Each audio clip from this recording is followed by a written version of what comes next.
Are you ready for part two of the Science of Getting Rich Masterclass? Of course you are, because today we're taking it deeper. I'll be your host, your guide, your 1111 coach. And if you're new here, let me break down what that actually means, but not just in the trendy sense. I coach you into energetic precision. I help you remember who you are, realign with divine timing, and take sacred action when the signal strikes. You ever see 1111 and feel like the universe is calling your name? That's not random, that's rhythm. That's a spiritual nudge saying, hey, it's time to move, it's time to align. So, as your 1111 coach, I'm not just offering information, I'm guiding transformation. I help you shift your mindset, clean up your magnetism, and take aligned steps in the direction of your richest reality. This is wealth magic backed by cosmic law, angelic support, and energetic order. And you're about to feel that difference. It's about harmony, harmony with law. Because as Wallace D. Wattles tells us in chapter 2, there is a science of getting rich. And just like gravity or chemistry, when you work it correctly, it works. It's not personality, it's not popularity, it's practice the certain way. And if you've already worked through the Wealth Rewiring Workbook, then you're already syncing up with that rhythm. You've named your desires, you've written your intention statements, you've done what most people never do. You've declared what you're ready to receive. Because here's the truth, when desire becomes decision, the universe begins to move. That's alignment. Like, you're not just watching a masterclass, you're activating a new timeline. And I'll be here every step of the way, helping you stay in rhythm with the law that makes the rich rich. Welcome to chapter 2. There is a science of getting rich. Let's begin. There is a science of getting rich, and it is an exact science like algebra or arithmetic. There are certain laws that govern the process of acquiring riches. Once these laws are learned and obeyed by any man, he will get rich with mathematical certainty. Okay, let's repeat that once more. There is a science of getting rich, and it is an exact science like algebra or arithmetic. There are certain laws that govern the process of acquiring riches. Once these laws are learned and obeyed by any man, he will get rich with mathematical certainty. Our dear teacher here makes a declaration that wealth is not random. He's saying the universe isn't blessing some folks and skipping others for no reason. He's asserting that wealth is the result of universal laws in motion, just like gravity or geometry. Just as 2 plus 2 equals 4, regardless of who's doing the math, the principles of abundance will always deliver results when applied correctly.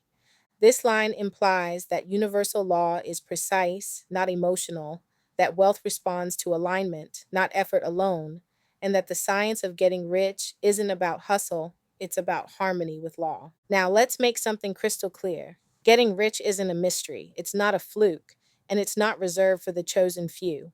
In fact, Wallace D. Wattles tells us right out the gate that there is a science to getting rich, not a guess, not a gamble, a science, like algebra, like gravity, like cause and effect.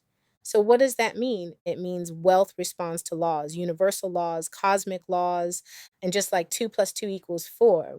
When you align with the laws of prosperity, you get rich with mathematical certainty. Let me say that again, mathematical certainty, not luck, not hustle, not even prayer by itself, but alignment, precision, energetic obedience to the spiritual architecture that governs abundance. So, if you've ever wondered whether the universe is ignoring your affirmations or if your vision board is broken, this chapter is going to give you answers, not fluffy answers, scientific ones. Let's continue with the next part of chapter 2. The ownership of money and property comes as a result of doing things in a certain way.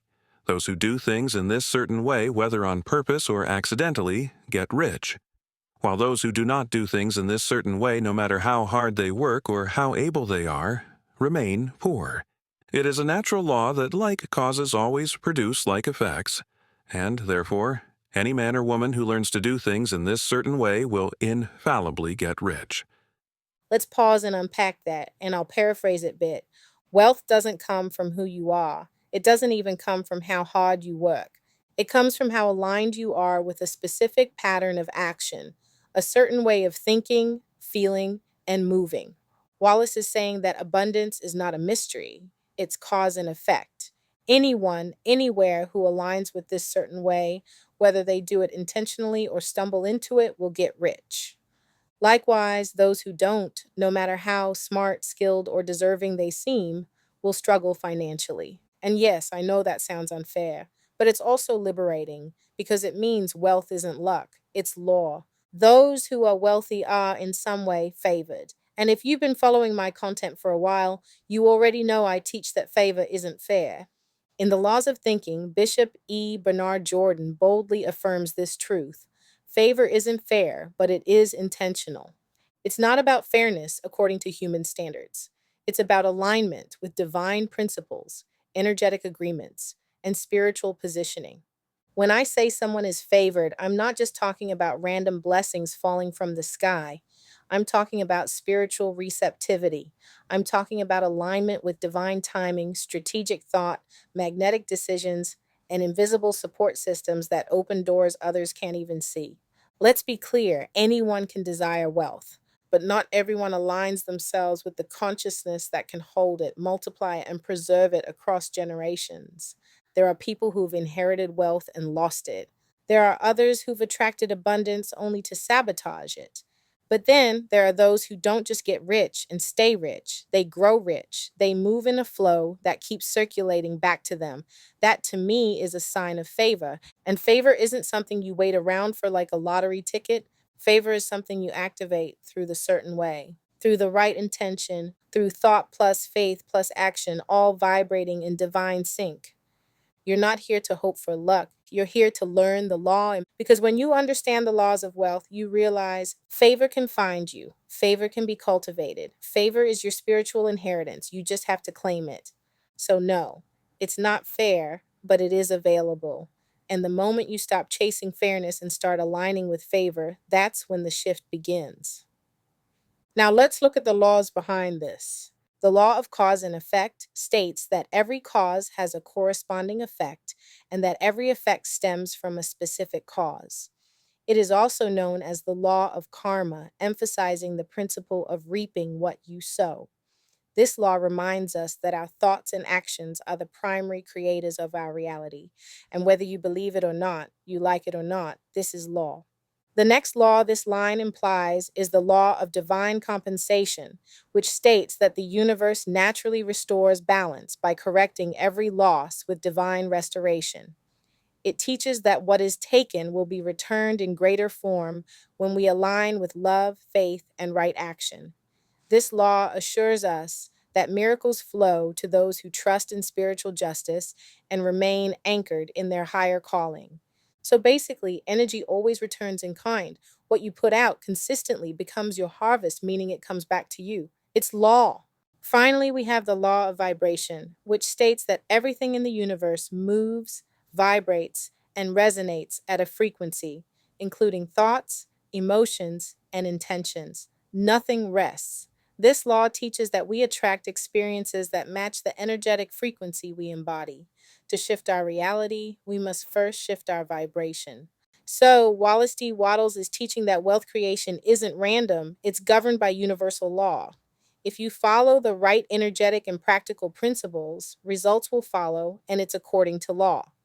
Now, by pointing to these three major spiritual laws, in short, he's saying riches don't come from luck. They come from lawful alignment with spiritual and energetic principles. He goes on to say in the passage, That the above statement is true is shown by the following facts. Getting rich is not a matter of environment, for if it were, all the people in certain neighborhoods would become wealthy. The people of one city would all be rich, while those of other towns would all be poor. Or the inhabitants of one state would roll in wealth, while those of an adjoining state would be in poverty.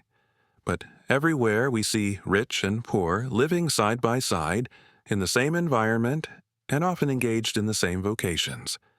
now this is one of the boldest statements in the entire book. He's saying, look around. Wealth can't be about environment. Because if it were, everyone in the same neighborhood would have the same bank account. Everyone in the same job would be earning the same level of prosperity. But we know that's not true. There are rich and poor people in every city, on every block, sometimes doing the exact same work. So what's the difference? Consciousness, intention, and energetic alignment. This is why intention setting matters. This is why your workbook exists, because the certain way starts on the inside and then expresses itself outwardly. Let's continue. When two men are in the same locality and in the same business, and one gets rich while the other remains poor, it shows that getting rich is not primarily a matter of environment. Some environments may be more favorable than others, but when two men in the same business are in the same neighborhood and one gets rich while the other fails, it indicates that getting rich is the result of doing things in a certain way. And further, the ability to do things in this certain way is not due solely to the possession of talent, for many people who have great talent remain poor, while others who have very little talent get rich. Studying the people who have gotten rich, we find that they are an average lot in all respects, having no greater talents and abilities than other men. It is evident that they do not get rich because they possess talents and abilities that other men do not have, but because they happen to do things in a certain way. Waddles is saying, you can have two people in the exact same situation, same neighborhood, same industry, same opportunities. One becomes wealthy, the other doesn't. That means wealth is not about your environment alone, and it's definitely not about talent. We all know someone who's incredibly gifted, creative, or intelligent and still broke. And we've all seen someone who seems average but is thriving financially. That's because talent and genius are not enough. Success comes from doing things in a certain way.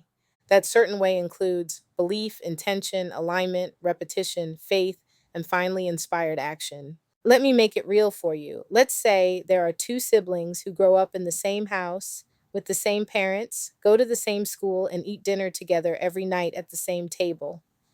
But years later, one sibling is financially stable, even thriving. The other is living paycheck to paycheck.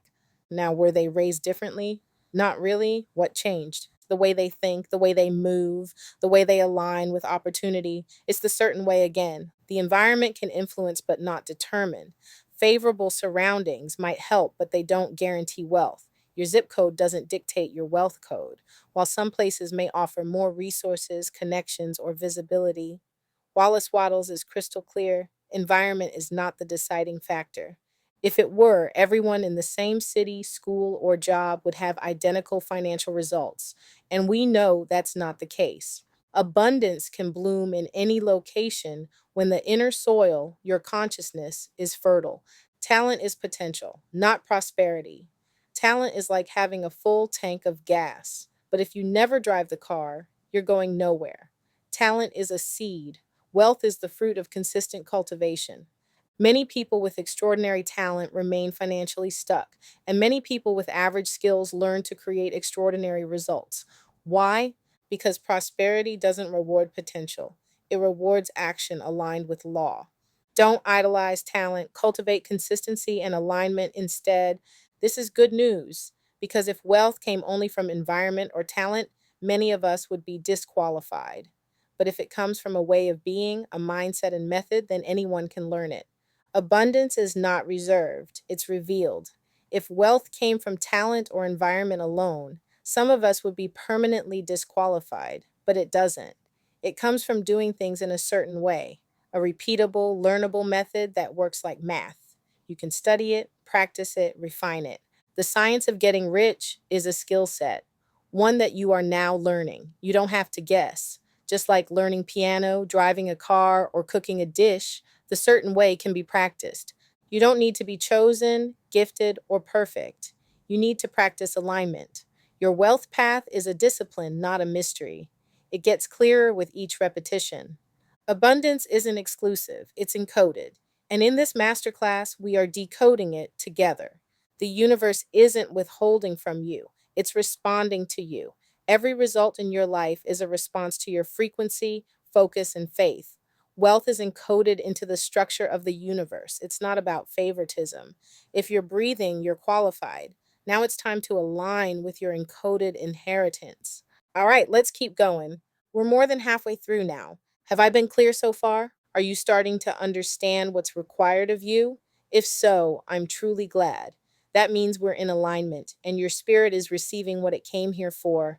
But if anything I've said sounds coded, confusing, or like just another vague masterclass, pause this recording, scroll down to the comments and ask your question. Be honest about what isn't landing. Be bold about what needs clarification, because my dominant intention is that you get this. This isn't about sounding deep. This is about you becoming wealthy and understanding. And if I haven't made this clear, then I haven't done my job. But that doesn't make me a failure. It just means we need to recalibrate. And I'm always down to do that. Let's continue with the next passage. Getting rich is not the result of saving or thrift. Many very penurious people are poor, while free spenders often get rich. Nor is getting rich due to doing things which others fail to do. For two men in the same business often do almost exactly the same things, and one gets rich while the other remains poor or becomes bankrupt. From all these things, we must come to the conclusion that getting rich is the result of doing things in a certain way. Here, Waddles is dismantling the myth that tight budgeting or excessive caution with money guarantees wealth. He's also saying it's not about discovering some secret technique that no one else is doing. You can follow the same steps as someone else and still get very different results, because it's not what you do alone, it's how you do it. With what energy, with what intention, with what alignment. You must assume the vibration of wealth to attract it. Saving from a place of fear creates more fear. Spending with trust, when aligned and not reckless, activates the frequency of abundance. In The Game of Life and How to Play It, Florence Scovel Shinn says, I do not limit God by seeing limitation. And later, no man gives to himself but himself, and no man takes away from himself but himself. She warns that saving money while holding a mindset of fear or lack creates more lack, because you're still vibrating from fear. She shares the story of a woman who feared spending her last dollar. Florence instructed her to tithe or spend it cheerfully, and shortly after, the woman received an unexpected financial blessing. That story mirrors this Waddles principle: tight fists don't receive blessings.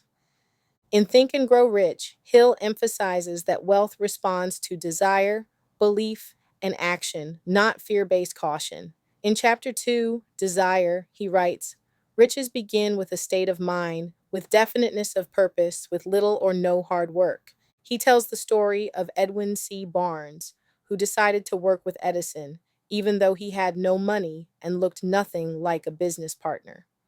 Barnes didn't wait until he was ready. He assumed the identity of a business associate and acted accordingly. He was determined to remain ready until he got that which he was seeking. So while Barnes and others may have taken similar steps, only he was aligned with his vision, which is what Waddles means by doing things in a certain way. Thrift isn't bad, but motive matters. Saving from fear hinders abundance. Saving with trust, joy, and planning can align you with prosperity, but it must be spiritually clean. People copy actions, but not consciousness.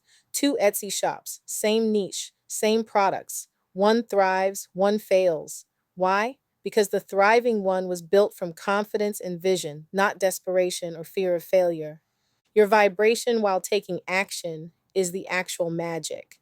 Two people apply for the same job, same resume, same outfit. One lands it, one doesn't. The winner, usually the one who walked in believing they already had it. Wealth is not a transaction, it's a transmission. You attract what you are, not just what you do. Now let's double back here, because I'm sure I lost some of the people in the back row with this. Saving with trust, joy, and planning can align you with prosperity, but it must be spiritually clean. So, what does it mean to be spiritually clean? It means your motives are aligned with truth, not fear. It means you're not saving out of panic, desperation, or lack. You're not hoarding out of mistrust in God, the universe, or your own divine power. Being spiritually clean means you're saving because you trust divine timing, not because you're afraid nothing good will happen. You're planning with faith, not control. You're choosing joy and preparation over anxiety and survival mode. It's not just what you do, it's the energy you do it with, because energy is the true currency in the spirit realm. When your money habits are born from faith, clarity, and joyful expectation, you're not just budgeting, you're building an altar to abundance. Let's make this crystal clear with an example. I'm saving for a rainy day. Translation: I'm expecting the storm, I'm preparing for struggle, assuming lack is around the corner. That's survival mindset. That's not a spiritually clean saying that promotes a spiritually clean mindset, but this is the spiritually clean saying: I'm preparing for overflow. Translation: I expect increase. I'm making room for divine opportunities. I trust that wealth is coming and I'm stewarding it in advance. One prepares for chaos, the other prepares for cosmic compensation. So ask yourself, are you saving from fear of the storm, or are you preparing for the season of abundance? That one shift, that's what makes your money spiritually clean. Okay, now we are nearly complete with the passage, and then we're moving straight into the workbook. So if you haven't downloaded it yet, please do so while listening to this. Pay close attention because some of this he's mentioned already, but some of it he hasn't. If getting rich is the result of doing things in a certain way, and if like causes always produce like effects, then any man or woman who can do things in that way can become rich, and the whole matter is brought within the domain of exact science. The question arises here whether this certain way may not be so difficult that only a few may follow it. This cannot be true, as we have seen, so far as natural ability is concerned. Talented people get rich and blockheads get rich. Intellectually brilliant people get rich and very stupid people get rich. Physically strong people get rich and weak and sickly people get rich. Some degree of ability to think and understand is, of course, essential. But insofar as natural ability is concerned, any man or woman who has sense enough to read and understand these words can certainly get rich. Also, we have seen that it is not a matter of environment. Location counts for something. One would not go to the heart of the Sahara and expect to do successful business. Getting rich involves the necessity of dealing with men and of being where there are people to deal with. And if these people are inclined to deal in the way you want to deal, so much the better. But that is about as far as the environment goes. If anybody else in your town can get rich, so can you. And if anybody else in your state can get rich, so can you. Again, it is not a matter of choosing some particular business or profession. People get rich in every business and in every profession, while their next-door neighbors in the same vocation remain in poverty. It is true that you will do best in a business that you like and which is congenial to you, and if you have certain talents that are well developed, you will do best in a business that calls for the exercise of those talents. Also, you will do best in a business which is suited to your locality. An ice cream parlor would do better in a warm climate than in Greenland, and a salmon fishery will succeed better in the Northwest than in Florida, where there are no salmon.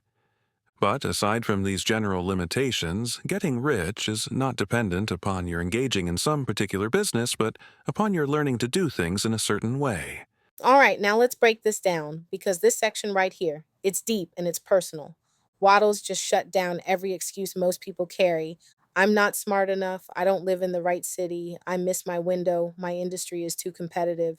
Nope. He said if you can understand these words, you can get rich. He literally says talented people get rich and blockheads get rich. Physically strong people get rich and weak and sickly people get rich. What does that mean? Wealth isn't about IQ. It's not about hustle. It's not about perfect timing. And it's not even about what you do for a living. It's about how you do what you do, that certain way. So getting rich is a skill, not a mystery. The whole matter is brought within the domain of exact science. This means it's repeatable, teachable, and accessible. Getting rich is not reserved for the gifted or chosen. You don't have to be a genius. You don't have to be well connected. If you can read and understand these teachings, you're eligible. Your environment only matters a little. Yes, you need access to people. Yes, certain products or services do better in certain areas. But if anybody in your city or state can do it, so can you. And lastly, you don't need the perfect job or business. People get rich in every business and in every profession. The right career helps, but it's not the determining factor. You just need to pick something that's congenial, meaning you like it. Something that uses your strengths, if at all possible. Something that works in your environment. Don't open a ski shop in the desert. That's ridiculous. But whatever you do, it must be aligned with the certain way. So, what's your takeaway here? If someone in your same zip code doing a job you already know how to do, with the same education level or background can become wealthy, then you can too. Now let that sink in. Okay, it's time to bring it all home. Turn your listening ears all the way on and up. Listen to the ending from within. If you are now in business and anybody else in your locality is getting rich in the same business while you are not getting rich, it is because you are not doing things in the same way that the other person is doing them. No one is prevented from getting rich by a lack of capital. True, as you get capital, the increase becomes easier and rapid, but one who has capital is already rich and does not need to consider how to become so. No matter how poor you may be, if you begin to do things in a certain way, you will begin to get rich and you will begin to have capital. The getting of capital is a part of the process of getting rich, and it is a part of the result that invariably follows the doing of things in a certain way. You may be the poorest man on the continent and be deeply in debt. You may have neither friends, influence, nor resources, but if you begin to do things in this way, you must infallibly begin to get rich, for like causes must produce like effects. If you have no capital, you can get capital. If you are in the wrong business, you can get into the right business. If you are in the wrong location, you can go to the right location. And you can do so by beginning in your present business and in your present location to do things in the certain way which causes success. Let's talk about what Waddles is saying here, because this right here is a friggin' mic drop. He's saying if someone in your town is doing what you do, is thriving financially, and you're not, it's not the job, it's not the industry, it's not the market, it's the way you're doing it. And that way isn't about working more hours, stressing more, or trying harder. It's about alignment, intention, conscious energy. And here's the part that's going to blow your excuses wide open: no one is prevented from getting rich by a lack of capital. You might want to read that again, my friend, for real, for real. He's saying your financial situation right now, no matter how low it seems, is not a permanent blockage. You don't need money to make money. You need alignment to attract opportunities, ideas, and yes, eventually capital. Capital is not a prerequisite, it's a result. You don't need startup money to start. Doing things in the certain way will magnetize capital to you as part of the wealth building process. This reverses how most people think. Most people say, I'd start if I had the money. Waddles says, start now and the money will come. Being broke is not a spiritual disqualification. You can be in debt, you can be friendless, resourceless, unsupported, but if you start applying the certain way right where you are, you'll start moving forward. It's not instant, but it's inevitable. Now, get this, because this is precisely where I struggled in the beginning. I had no network, but then I learned you can be completely alone. No mentors, no support circle, no one cheering you on. You can have zero resources and still activate wealth. Why? Because the certain way doesn't start with who you know, it starts with how you think. Now, don't get me wrong, people will play a role. Money often comes through people, but it doesn't start with them, it starts with you. Because here's the truth: if your vibration isn't aligned, if your mind isn't positioned, you could be surrounded by millionaires and still stay broke. But when you begin doing things in the certain way, right where you are with what you have, you become magnetic. People start to appear, resources begin to respond.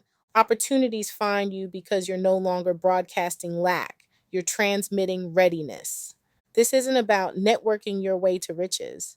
This is about becoming the kind of person that wealth and right relationships are drawn to. It's not instant, but it is inevitable when you align with the law. And finally, you don't have to move to change your frequency. Wrong job, wrong city, wrong industry, that's okay. He's saying you can change all of that from where you stand. Start aligning now, start acting now, and the right job, right location, and right opportunities will emerge. And so let's recap, because I need for you to get this or you won't get the rest of the book whatsoever. This is your foundation, so it's so important. You don't need capital, you need a new current. Do what you can with what you have, and the universe will meet you in motion. So there it is, my fellow mystic. No BS and no fluff. And you made it to the end of chapter 2. There is a science of getting rich. Let's pause and take that in. Take a deep inhale through your nose and exhale it out through your mouth. Release the excess, release the tension. Release the false belief that wealth is reserved for the lucky, the connected, or the elite. You now know better. Wealth responds to law, and law responds to you when you align with it. So move forward, not with hustle, but with harmony, not with fear, but with faith. Because doing things in the certain way doesn't just change your habits, it changes your harvest and puts you in flow. And what Wallace Wattles just taught us is that wealth is not random. It's not reserved. It's not emotional. It's mathematical. It's spiritual. It's vibrational. And the path to it, the certain way, is not a secret gate with a lock on it. It's a road. And anyone who walks it with clarity and commitment will arrive. You now know. It's not about where you live. It's not about how talented you are. It's not about saving pennies or waiting for perfect timing. It's about how you think, how you act, and how you align. And you already started. Every word you heard today planted something. Every shift you felt, that was real. So don't stop here. Go back into your workbook, revisit your intention statements, reflect on the questions we focused on. Start treating wealth like a frequency, not a fantasy. This is the science, this is the transmission, and this is just the beginning. Get ready for chapter 3 because now we're going deeper. You've learned there's a science. Next, we explore the opportunity side of it all. You were born rich in spirit, you are becoming rich in form, and your abundance is encoded in the cosmos. Let's keep unlocking it, one law at a time. Thanks for joining me. 528 hertz is raising your vibration now.